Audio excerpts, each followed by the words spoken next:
Students, the most important part of this session. Now we have discussed how to obtain projections and how to produce them. You may find it somewhat difficult because it requires imagination. So now let us eliminate that part. Let us see how to get the projections without imagination. For that, first we will produce the specifications of any point using symbol. Let us take a look at different symbols to be used. See here, the first term above HP and we will show arrow in upward direction. Similarly below HP, in front of VP and behind VP. While a general format that we will use is first a name of point, then in bracket distance from HP followed by distance from VP along with the respective arrows. For example, say point P is 20 mm above HP and 60 mm in front of VP.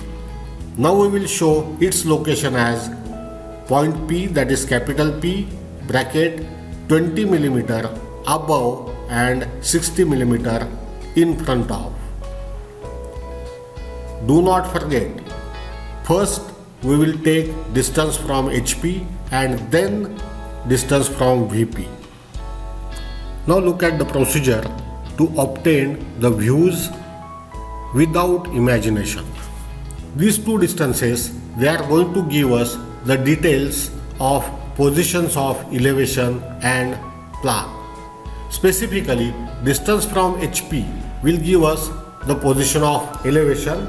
Distance from VP will give us position of plan. How to get it? Very simple. The details of distance from HP take as it is to get the details of position of elevation. While the details of distance from VP take here to get position of plan, and what you have to do is only rotate the arrow through 90 degrees in clockwise sense. Just for example, look here, it is point M which is 50 mm above HP and 30 mm in front of VP. The details of distance from HP, take them as it is to get details of elevation, hence M dash is 50 mm above. The details of distance from VP, what you have to do is only rotate the arrow in clockwise sense through 90 degrees to get details of plan. Concluding, point M is 50 mm above HP and 30 mm in front of VP. Hence, its elevation is 50 mm above XY line. Did you notice one thing? When I was talking about a point, I have taken references of HP and VP. While when I was talking about elevation and plan, that is projections, I referred to XY line. We can go in reverse direction also. That means if we know the positions of plan and elevation, then we can get the details of specification of point in the space. What you have to do for that? Simple, that you have to just move in this direction. That means you have to rotate the arrow showing position of plan through 90 degree but in anti-clockwise sense. For example, suppose we know that elevation of point P is 50 mm below XY line and plan is 30 mm above XY line. Again, same thing. The details of elevation, take them as it is to get the distance from HP. While the details of plan, take them to get details about distance from VP. Only rotate the arrow in anti-clockwise sense through 90 degree.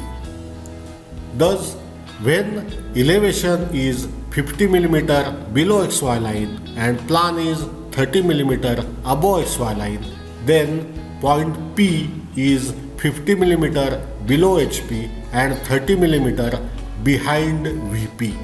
So now you tell me, is it simple to get the details of plan and elevation from specification of point, or to get specification of point from the details of plan and elevation?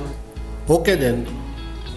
So students, now try this procedure for few more points in different quadrants, and I am sure you will be very much comfortable and confident regarding getting the projections of any point.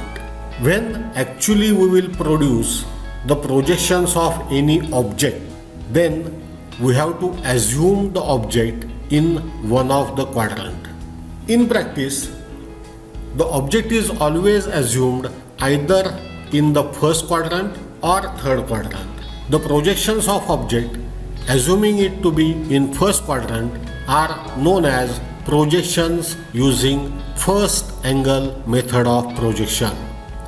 Similarly, when the object is assumed to be in third quadrant, the projections are known as third angle method of projections.